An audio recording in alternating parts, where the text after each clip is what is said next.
So, first of all, welcome back. You have no idea. Remember the last couple of years where I pretty much sat around by myself all summer, tried to do everything all by myself? Lights off? Yeah.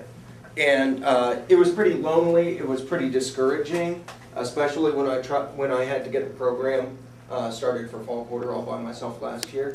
And I was just thinking to myself, this time last year we had one staff member, me, and I had just barely become the coordinator. And it was a difficult time to get everything up and running. Now we not only have Alicia, who, quite honestly, I don't even remember how to do my old job anymore. She's just taken it over so fully. But now we also have Andrew on board. We've got Roxana, who work-studied for us last year, so she's going to be a great force to reckon with for mentoring. I can just point to all these things. First off, I want to go ahead and talk about, I can't even run this, our new faces. Okay, we've already met Andrew and Roxana. Nicole is here, of course. She teaches advanced ESL in the evenings. Clyde is teaching math in the days. I'm going to run over some of our other new people. Kara Hackemiller is taking over for Nancy Coolidge starting this year for basic and intermediate AB in the evenings. Linda Johnson. I don't know if any of you know that name. Yeah. Linda Johnson is going to be teaming with Joanne to teach basic reading in the mornings, and then she's also going to have up to 8 credits of EC IBEST in the evenings. Wonderful. So she is still involved with our program. John Lovejoy is Roxana's counterpart up in OMAC, helping Angie Brantner with the GED class up there. Maria Cristina Ortega from Running Start is going to be teaming with Kathy Thornock for fall and winter for basic ESL in the evenings. Edgar Perez is going to take over for Gabby's afternoon intensive HSE bilingual classes. Gabby is still going to be teaching the ECE HSE class in the evenings. They've kind of split that load out. Edgar Perez comes highly recommended. He's a math and science professor, bilingual. So if anybody can get those last couple of tests in the GED over the hump, I think he's the guy to do it. So when you see him, welcome him aboard. So here's what's going on. Okay, Rick already talked a lot about this. Quantitatively, we're growing. Last year, we made 14% increase on momentum points from the year previously, and the year previous was 10% growth. So we're increasing in number of points we get. Staff and teachers, obviously, we're increasing. Locations, we're increasing. Student numbers, class offerings, IBEST, all this other numbers are getting bigger, but quality is static and has been static for the last 7 years. We have not moved the needle off of what it means, what a student individually does. Every individual student that comes through stays between 1 and 1 1/4 points. And that's just the way it's been for 7 years. Obviously, we're moving more students through, and more students equals more numbers, but wouldn't it be great if each student was more individually successful? So, we already talked about what we screwed up last year. We let you guys worry about the quantity. We said we need more points, we need more numbers, we need more students. It is not your job to worry about that. It's my job, it's Andrew's job, it's Alicia's job. And we made that mistake and we're not going to make it again. Your job is to worry about instruction. Your job is to worry about each individual student and their success. And it stands to reason if you do that and each individual student is more successful, the program will just be more successful. We can't help it happen. So let's move that needle. Let's get that individual student more successful this year. Okay, good idea, Aaron. Here's some stuff that the staff is putting in place and some things that we worked on over the summer as changes. Some of them just had to happen because of other things going on in college. Some of them are intended to make students more successful. Okay, Rick talked about building utilization. In order to get more students through this building throughout the day, we moved all the day classes 15 minutes later so that we could get an 8 to 9 section in here in the morning. What this means is that your classrooms that have traditionally been yours around the clock are no longer exclusively yours. You will have other people from other divisions in these halls, in your classrooms. Please, please, please don't yell at them if they move something. Okay? Because of Nicole's schedule, what we did last year with advanced ESL and ABE offerings for evening students, couldn't quite work out the way it did. So what we decided to do, was combine Nicole and Rayanne together as a teaching team. 2 days a week, Nicole is going to teach them ESL from the ESL standpoint. The other 2 days of the week, Rayanne is going to cover ABE topics in an ABE classroom style. The focus is not necessarily on getting those students through ABE levels, though it will happen. But the focus is to prove to them that they can be successful in an exclusively English-speaking ABE classroom. Cut that apron cord in the next quarter, they have no fear about going into an ABE classroom. What an idea. Okay, like Rick said, Larry's Skill Labs are now turning into an open enrollment HSE option through the quarter. I don't care when a student comes in and says, I need my GED. Great, be back here on Friday, we'll sit you down, we'll get you into an orientation and a CASAS test, and you can start the next Monday. Okay, Work First is now here on campus. That's a great resource for us, and it's a great resource for them, so we're all kind of one family. First United Methodist ESL is now a partner program. They'll be coming on campus in the evenings throughout the quarter to test their students. And the great news about that is you get to meet them. We're making steps to have a less rigorous program in place. That way, students who don't necessarily want to go to college, but still want a fairly rigorous curriculum-led program, have an option. It's also an overflow valve, so when somebody comes to us mid-quarter and says, I want ESL, great. You can go down the street to ESL at the church, they'll get you started, and then you have the option of coming here the next quarter. The idea is to include as many students as possible and never turn anybody away without getting them into some sort of instruction. Otherwise, they'll talk themselves out of ever coming back. There's even more stuff on the books. There's stuff I can't even talk to you about right now that is happening to this department. One of the most exciting things that's happening is my new carpool mate is Dr. Schiffner. Dr. Schiffner, as a Vice President of Instruction, sits on the Instruction Commission at the state level. Okay, all the other VPIs and Chief Academic Officers in the state. And they decided they needed a liaison to CBS for this year, and she raised her hand and said, I'll do that. When is the last time, Peter, that we have, Shirley, that we've had a VP here at this college that wanted to be that involved in basic skills, to be stuck with the head basic skills guy in a car for 3 to 5 hours once a quarter? 1977, maybe? You actually knew that? Okay, so let's get to the meat of what we're doing. Okay, this is where you guys pay attention, because this is actually stuff you are doing. And one of these initiatives is going to be the rest of the in-service today. It moves around, it zooms in. I told you it was kind of cool. Okay, first one. This is Peter's new ball of wax. EL Civics, I gave it to Peter because I sent Peter to Days, and I sent him to an EL Civics symposium a couple of years ago, and he came back and started acting like a new teacher all over again. And he got excited, and he said, I got some great ideas about contextualization, and I'm like, great. And this summer I surprised him, and I said, I'm hanging EL Civics on you. EL Civics used to be something that you did interrupting your class flow. Oh, great, we've got this activity right now, let's go to it, but I had this assessment planned, or we were going to go over this today. Well, no, we're going over here. That doesn't work. Now you'll work with Peter to pick one out of a bunch of possible activities that aligns with what you were going to do that quarter. Like, for example, healthcare. Okay, well, we've got a healthcare module, a doctor's office visit module. But you can pick like 5 or 10 of them, go to your class and say, which one do you want to do this quarter?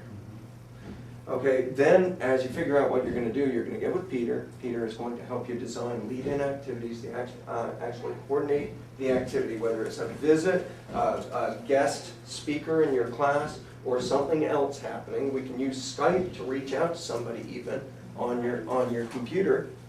And then there will be some sort of lead out activity or reflection activity that your students actually have to demonstrate understanding of what happened, how it's important to them, how it applies to their real life. That is contextualization. That's pretty exciting, right? So ESL, you're going to be doing that hopefully once a quarter. Okay, Peter's already hit the ground running with that. We had a great brainstorming session. I'm excited to see how it turns out. And as you have feedback on it, give it to Peter. Peter and I are going to strategize over the course of the year and tighten down the bolts and make it the best program it can be. So hopefully, you know, within a year or two, it's just something you do and it's a great part of your quarter. Okay, second part is course standardization. Rick talked about this a little bit. First thing we're going to do is we're going to start with ESL. ESL in the evening may look a little bit different than ESL during the day, depending on who's teaching it. I want something to look, you know, basically a student who signs up for any one of our classes, whenever, wherever, should expect to get roughly the same content. We already have the adult learning standards, but we're talking about the same grammar concepts at each level. We're talking about the same general range of topics in each level. This is not to say I'm taking away your ability to tailor instruction or content. That's all the guidance I'm going to give. What I call the must, should, could. Okay? The ALSs are the must. We have to teach to that, and we have to use those as the framework every quarter. What grammar patterns, what abilities, what understandings does the student take away? Those are musts every quarter. But then there's shoulds, the stuff that kind of surrounds that, and it's like, a student who gets out of my class successfully should have mastered the following things. And then the could. You know, generally the most successful students in my class will have also grasped these concepts. So it's kind of like a ball getting spongier on the outside. Nadia is going to lead this project, but she's going to do it in coordination with all of you. And when I say all of you, I'm including ABE as well. ABE will be wrapped into this as the year goes along, and it's going to expand to you as well. The end product by the end of spring is going to be a course binder for each course we do that explains the must, should, could, explains the ALSs, and explains kind of like a rough plan of how to break that out so that if we get a new teacher or all of us get hit by a bus and I have to restaff this department tomorrow, we can take the course binders off the shelf and recreate everything. Because we got on a lot of new instructors, and one of the things I noticed is we don't have that. And it was very hard to recreate that for them. It's a fair thing for us to do for new instructors. It's a fair thing for us to do for ourselves and our students. I should just make the comment that when I first came on board, there was absolutely no one to give me any guidance whatsoever as to what I'm supposed to be doing. Exactly. Exactly. Number 3, IBEST. We already talked about that, and I'm not going to talk too much more about it because other than me and Andrew, and some of you who might get involved in teaching it, not so important at this moment, but your students are going to want to know about it. Okay, early childhood ed, we now have 2 options going all the way to 20 credits and 2 certificates. We've already doubled our offerings here at Wenatchee Valley College this summer. Okay? We're working on ag. 7 of the Hispanic Orchard employee education programs are already at the state board being reviewed.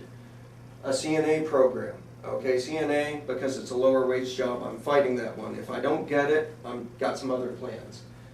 Academic IBEST, that 6-quarter, 2-year program. I'm working on that. Susan's already seen it, and she was nodding her head this morning. I'm talking about programs like a 2-year track of academic IBEST to get people into allied health through their prerequisites. Medical assistant, Doug Harrell wants to sit down with me and work on that. Welding, retail management, a whole bunch of other options. Okay, HVAC's on the horizon, a whole bunch of other stuff. If we get just what I have on the table approved, we're going to jump to the head of the line as far as what colleges who offer IBEST programs in the state of Washington. And that was, a year ago, we were one of 4 colleges in the state who only offered 1. Okay? I'm obviously the point of contact with that, but I might lean on you to help me do some stuff. Andrew, Student Success Center. Obviously, we're going to continue mentoring and academic support. Mostly that is Roxana's job. That is John's job up north, okay?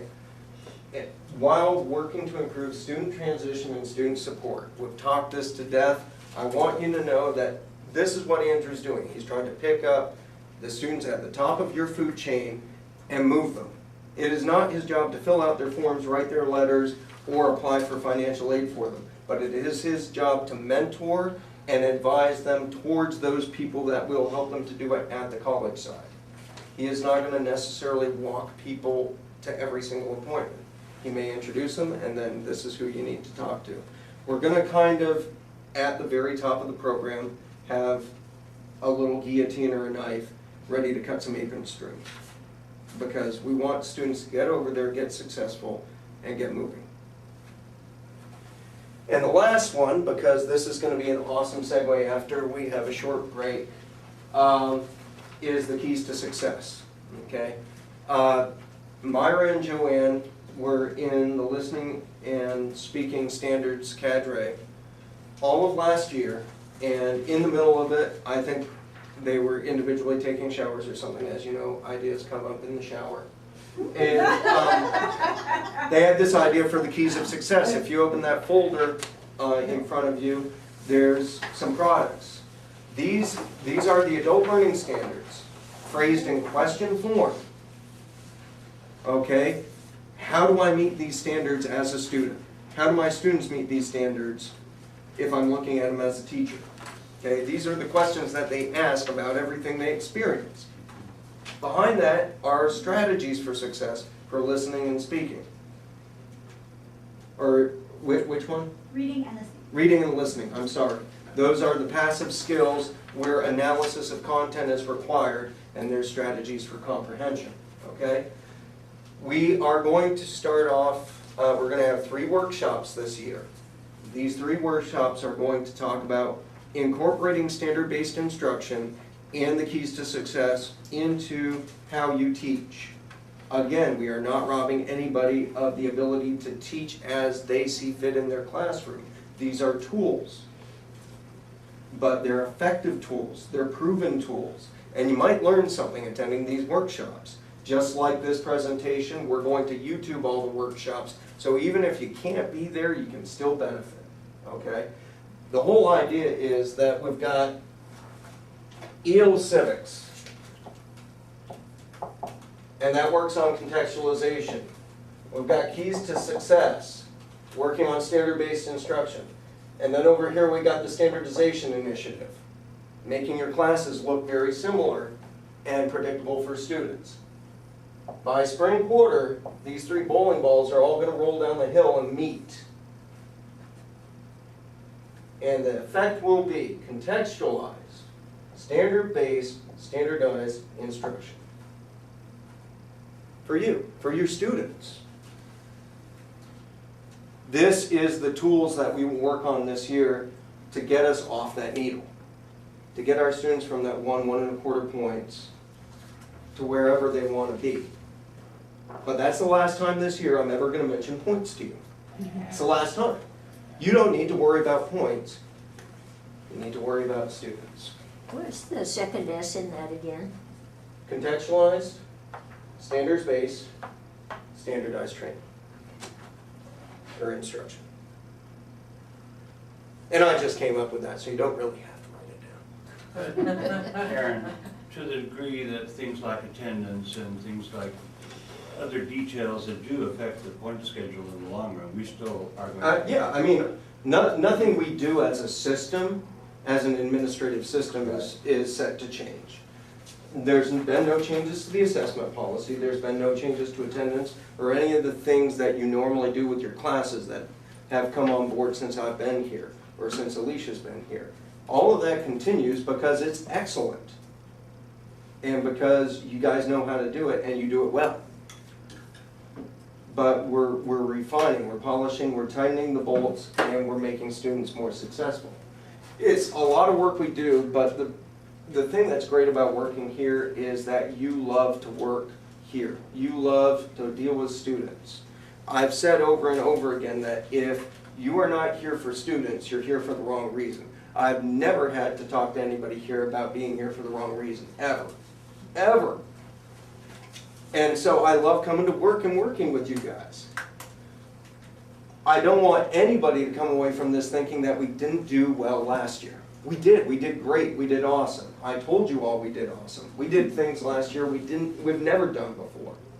But we still need to get somewhere we've never been before, and so we're gonna have to keep doing things we've never done. To boldly go. Exactly. And with all this stuff set in place, set in motion, and by the way,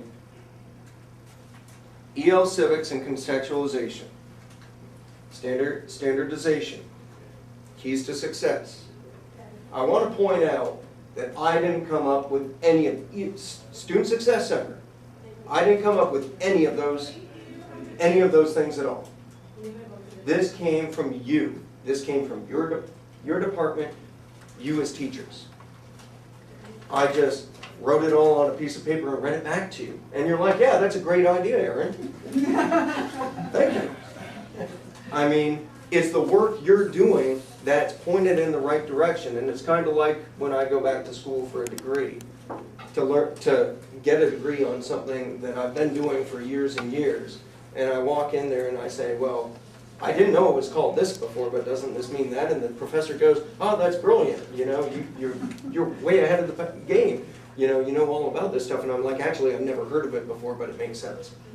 I think that's a lot of what's happened here is that we weren't really reading the college textbooks on how to do it, but we knew how to do it in our hearts. Because we know our students, and we know what's good for our students in our hearts. Now we're just kind of putting names on things we've always wanted to do or always thought to do. And for one thing, you know, when I explain things like that to Susan and I use the right words, she thinks I know what I'm talking about. For the second thing, it really makes sure that what we're doing really is the best thing for our students, because then I can look to what other colleges have done, are doing, or are working on and say, this is very similar, this is the same thing, and it's working for them. And I know to bring it back here and talk to you about it, and we don't get all confused. But we're not going to talk about points anymore. I'm not even going to show you what the points are on, you know, ratcheting up at finals anymore. If you come to me and ask me how we're doing, I'll say we're doing great. Actually, I would prefer that you continue to do that. No, I would not. It puts the emphasis in the wrong place. So teachers are worried about, are we going to get the points we need? When we really have a different thing we need to worry about. What I would prefer to do is, if something's terribly going off the rails, yeah, you can expect I'm going to call you in and say, something's gone terribly off the rails. But you know how I work by now, I should hope. But concentrate on your students and on them being successful. And at the end of the quarter, when I say, well, over last fall quarter, we had a 17% increase. And that should be good enough for you, right? I don't want you to worry about it anymore. That was my mistake. What I want you to do is worry about the students who sit here day in and day out and what they need and how they're going to move on to the next level. You do that already, and you do it so well that you don't need to worry about my piece of pie. Cool? Let's be about it. All right, I've started stealing some thunder from Myra and Joanne. They've got a lot of stuff to cover. We're going to turn off the camera. We're going to have about 15 minutes of free flow conversation, breaks, Cinnabuns, thank you, Peter, and then they'll get started right at 2.